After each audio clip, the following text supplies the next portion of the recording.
It's a new day, but not on Deep Space Nine. Worf's in a dream sequence with fighting and corpses and Klingons. Some of those Klingons are of the young persuasion and distinctly carked from the looks of things too. Worf wakes with a start in one of Odo's holding cells, and Odo suggests he get more sleep as his hearing begins in a few hours. Whatever's kicked off is serious enough to involve an admiral. She begins by letting a Klingon lad called Chapok explain why he wants Worf extradited for murder. Long story short, he says Worf pooped at a transport ship while he was commanding the Defiant, and the resulting kaboom made over 400 people do a dead. Sisko pipes up and says the event in question was during an engagement with 2 Klingon ships that attacked him. The transport decloaked in front of him for reasons unknown in the middle of a firefight, and Worf blew the shit out of it as a result. 2 minutes of listening is enough work for one day, thinks the Admiral, and we adjourn until tomorrow, when evidence will be heard. It'd probably be a good idea if we had some then, and Sisko tasks Odo with finding out what we can about the kaboomed transport ship and its captain, perhaps to indicate that he saw a Barney and thought he'd have a piece of it. Decloaking in the middle of a fight is certainly a hell of a choice for a non-combatant. Off Odo goes as Chapok arrives for a chat with Sisko. He's here for a bit of a gloat, saying a massacre at the hands of the Federation will give them a good excuse to pull no end of nefarious shit in return. That all hinges on Worf being guilty, says Sisko, and away they go to wait for tomorrow's hearing. We begin with Chapok saying he doesn't dispute any of the details established in the relevant logs and reports. Instead, he wants to focus on Worf being a Klingon, and as a member of a warrior race, the desire for a good Barney is stronger than the desire to follow his duty. The Admiral rephrases this as a question about motive, which feels pretty generous to me, and we call Dax as a witness. Chapok tries to describe her as an expert on Klingons, but Dax rejects this and instead says she has a certain level of understanding. She does agree that the Klingon instinct tends to sway towards battle, but denies this is something Worf can't control. She'd know. They fought in a holosuite a number of times, and she's very clear that the agreement involves Worf making things challenging. It's resulted in a number of minor injuries, in fact, but they've always been minor because he's in control. She's under no illusion that he could do far worse if he wanted to. Chapok instead tries a different angle. He's illegally broken into Worf's holosuite records, and despite Sisko advising against it, Worf allows them to be admitted. They show he uses a holo program of a battle from Klingon history, understandable as even Chapok calls it a victory for one of their greatest heroes. The program is ended by giving the same order that hero gave historically, the razing of a city and its civilian inhabitants. Chapok's argument seems to be that actions performed in a simulated environment indicate intent, which, as a long-time member of the Dark Brotherhood and the Morag Tong, I take personal issue with. He also shows the program was last run the day before the mission he went on, and implies this indicates Worf's state of mind. It's Sisko's turn on the stand, and Chapok is asking him about the mission Worf was given. It was protection of a Cardigan medical convoy, a plague having ravaged one of their colonies. It's a colony close to newly nicked Klingon territory, though, so interference was a distinct possibility. Chapok clarifies with Sisko that he made it clear to Worf this was a relief mission, not combat, then brings in the next witness. Despite a few false starts, Quark eventually remembers Worf coming into his bar after being given the mission. He'd already heard about the convoy, of course, DS9's rumour mill being what it is, and Worf told him he'd be in command. He was in good spirits about it, in fact, and when asked if he was concerned over whether the Klingons would attack, he replied that he hoped they would. The testimony does not help to paint Worf as understanding it was a relief mission. As things in the courtroom are turning to shite, Sisko checks with Odo on what he's found about the kaboomed transport ship. It's not good news. The captain wasn't ex-military and was apparently quite content with his lot. The course of the ship was also close enough to the firefight that a navigation boo-boo is plausible, but nobody can explain why he'd have decloaked in the middle of combat and directly in the sights of a participant. That lack of a reason is the second curious thing for Odo, the first being that everybody he spoke to was suspiciously eager to help him. Off he goes to find out more while we return to the hearing. O'Brien's giving evidence now, recounting the events of the battle. 2 Klingon ships attacked, one trying to pull the Defiant away from the convoy, while the other attacked it, then turning on sneaky bastard mode and switching. Worf saw a pattern in their movements and was ready when a ship appeared, sticking a load of fireworks into the front of it. That ship was the transport, and it kaboomed immediately. He ends by saying he's known Worf for nearly a decade and has never had reason to question his motives or intentions. Chapok's cross-examination focuses on what O'Brien would have done if he was in charge. O'Brien is resistant, but eventually goes along with it, agreeing that he'd have taken command if Worf was incapacitated, though I wonder how Kira would have felt about that. Regardless, we review the events with O'Brien in charge, and at the moment of a ship appearing, O'Brien says that he would not have given the order to fire without confirming the target. He also argues that such a decision made now is influenced by hindsight, and actually being in command is a very different thing, but Chapok has won his point. Chapok is here to gloat again. He thinks he's already won and that Sisko should concede. He even offers to defend Worf himself at the Klingon trial. Sisko declines, believing this offer to be a sign of concern over what Worf will say on the stand. It had better be good. Odo's still not found anything useful, all passengers being entirely unconnected to the current invasion, or Worf, or Starfleet. He goes off to look deeper while Worf takes the stand. He admits to welcoming the battle when it began. He's Klingon, it's just what they do, but he denies that it affected his judgment.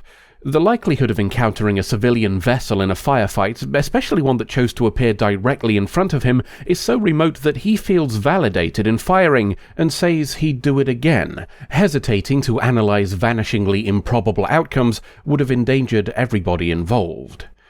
It's Chapok's turn, and he begins by establishing why Worf is a pariah among his people. The unpleasantness with Gowron is the most recent example, sure, but isn't it more likely that the real reason is because he's not truly Klingon? He was raised by humans, works with humans, leads them to battle against Klingons. He even has human weaknesses. A real Klingon wouldn't regret destroying a transport. It was a legitimate target filled with enemies, and he gave them a Klingon death. A real Klingon would know this, and that's why he's here with humans, because he knows a life among Klingons would be a very short one for him. He tries to lie to himself by slaughtering civilians, but he'll never change the fact that his son has a coward for a father. It's goading, of course, and it works. Worf gives him some bonks on the noggin and proves that he's willing to attack the unarmed if sufficiently pissed off. The Admiral goes off to think about what she's seen and decide just how fucked Worf is. Or perhaps not. Odo struck gold and provides it to Sisko, and it's sufficient to interrupt the Admiral's deliberations. Rather than simply provide it to her, he wants to run it by Chapok at the same time and ask his opinion. The evidence is a list of names. Chapok recognizes it because it's the list of people who died aboard the transport, an eclectic variety of strangers with no prior connection. Except it isn't that list, at least not this time. It's a list of the same names, but for a completely different flight. This list is from a flight a few months back, one that crashed. Everybody was delighted when it was announced they'd all survived, especially given how unlikely that was when they crashed in a mountain range. It's the sort of thing that would make somebody count their blessings and never set foot on a transport again, so it's curious that exactly the same passengers, all 400 plus of them, and exactly the same crew, decided to take another flight. Together, at the same time. And one which, for reasons that people are still struggling to explain, decloaked in the middle of a firefight and was subsequently destroyed, with no survivors. Even Chapok can see this utterly buggers his entire case, and admits that, just maybe, this might be more easily explained as someone back in the Klingon Empire being a bit naughty with the truth. Sisko's visiting Worf in his new home on the Defiant. Bashir and O'Brien are throwing a party, a celebration being a good excuse for them to spend some time together. Worf's not in the mood. He's accepted Chapok was right about him wanting to prove something and to get a little catharsis from a fight too, and should have declined the mission. Sisko decides now's a good time to chew him out on opening fire before verifying his target too. Starfleet doesn't endanger civilians, ever. At least as long as you don't count the ones who die from a plague if their medical convoy didn't get through, but let's ignore that for now. Still, all's well that ends well. He tells Worf to put on his least frowny frown and join the party, because being in charge means doing what's best for your crew. So we'll leave Worf to pretend he isn't hating every second of being around other people until the next adventure. A boo-boo by Worf gives us another reason to explore what Starfleet is, or perhaps more accurately, what Starfleet isn't. There will be those watching who believe that Worf was valid in opening fire because it was a combat situation. That belief stems from a fundamental misunderstanding of Starfleet's purpose, and it's a misunderstanding that has regularly plagued the Trek universe. Now, the shows themselves carry a fair portion of the blame on this one, as executives like to put kabooms in to fulfill their quota of man stuff. What's the point in making giant models if you're not going to explode some of them? That's how Jerry Anderson made his name. But all those explosions get in the way of one core point, and a point that's overtly stated in this episode. Starfleet is not primarily a military organization. There's a defense component, sure, and those who accept the job must be willing to take lives if absolutely necessary, but they must also be willing to risk their own first if there is a single shred of doubt. Sometimes that means we lose the battle and sometimes our lives, but if you can't make that choice, then you can't wear that uniform. It's not quite so simple, though, is it? The decision of O'Brien, and most of Starfleet by extension, of not to open fire may be the moral one, but it comes with a whole heap of baggage, and being in danger is just the obvious part. We're presented here with a situation where two combatants are knowingly attacking civilian vessels with the full intent of killing them and the people who are relying on medical aid it carries. Yet Starfleet's stated position means the aggressors feel they have a right to complain when a defender targets an unknown vessel appearing in the middle of a firefight. In fact, unknown is being generous. The only allied ships it could have realistically been are Starfleet and Cardigan, and as far as we know, every Cardigan ship with a cloak was destroyed in the ambush at the Founder's homeworld. The odds of it not being an enemy combatant were astronomical, and still the Klingons felt this gave them cause to complain, which is a bit like a school bully reporting you to a teacher because one of the punches you threw to defend yourself hit his mate. Holding yourself to the highest standards is the ethical choice, no doubt, but the cost of that choice is antagonists who can accuse you of doing things they'd consider tame and expect sympathy as a result, or at the very least paint the situation as being equally messy. We're often shown how the moral high ground of Starfleet and the Federation is seen as a positive, a boon to diplomacy and cooperation, yet we rarely explore how that can be its own weakness. Nobody cares how many oil patches they leave on the concrete floor of their garage, but they'll call a beautiful carpet ruined after its very first wine stain. With that out of the way, no, this was not a particularly good episode. It gives us things to talk about, sure, and we'll go on to a couple more in a moment, but it's worth saying right now that it's a pretty weak showing as a story.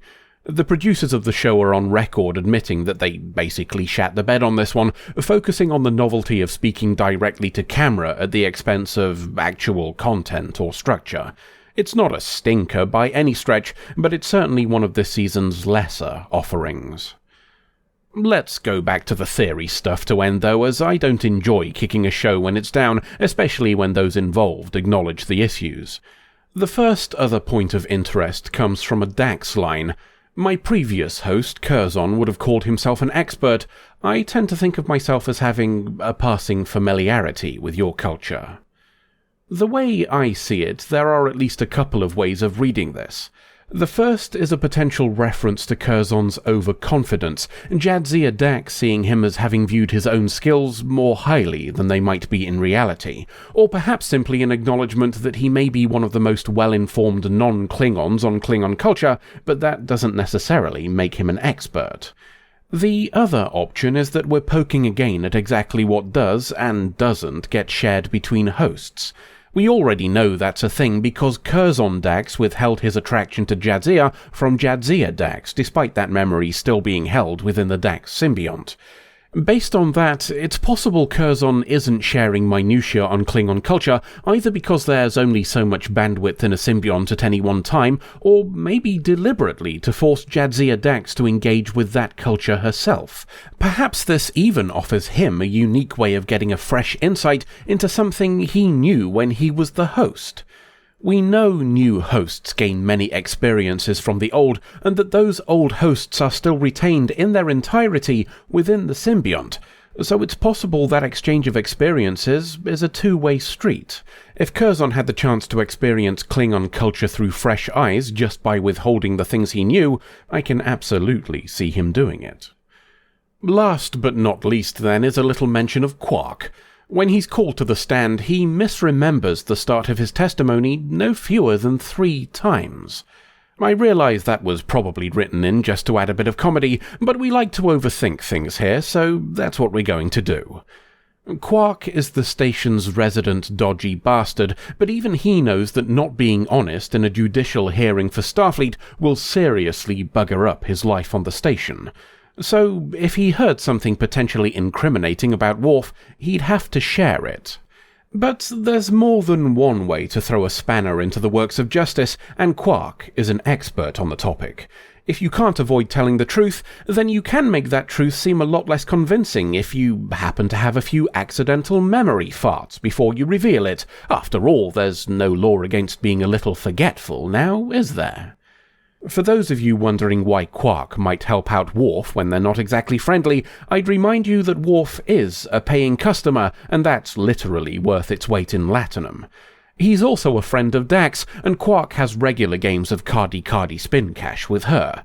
And if those aren't enough, then consider it as a favour banked for future use, if not from Worf, then from Sisko. He's smart enough to realise what Quark was doing, and he's also smart enough to know that goodwill is a commodity to be bought and sold. Oh, and for those of you still playing bingo with the Babylon 5 crossover club, Chapok will be a square on your card. Ron Canada here played Captain Ellis Pierce in the Season 1 story A Voice in the Wilderness. End of episode. I can't believe you didn't know that your magical incantation were actually a recipe. To be fair, I was working with very limited data. I thought you said you had a cultural reference library. Well, I do, sort of. What's that supposed to mean? If I'm being honest, I didn't retain all of the data from when I was a computer, and a fair bit of it is jumbled. That's why it's such an infrequently used plot point. What a handy explanation. Thank you, I thought so too. So, how do you manage to pull up data on a 20th century chef if you don't have your reference database? Well, that's the thing. In addition to my admittedly jumbled archive, the teleporter made some unexpected choices when it stuck me in the body of a cartoon dog. One of these is that it created some physical items inside me, the result being that I have some books in my you-know-what. Your magical bag of holding? Sure, let's call it that. Anyway, I've got an extensive library of books, but for reasons that will be obvious when you give it a little thought, they're not always completely legible. Christ on a bike. How'd that make you think you were reading a spell book, though? Because I found a lot of references to people saying they've worked Delia's magic. In my defense, I wouldn't have made the error if humans didn't use metaphors so regularly. Right, fine, so where does all this leave us? Well, I could have another go. I found a lot of mentions of another type of magic. Apparently the spells are stored on cards, and it involves a gathering. Worth a go. Woof.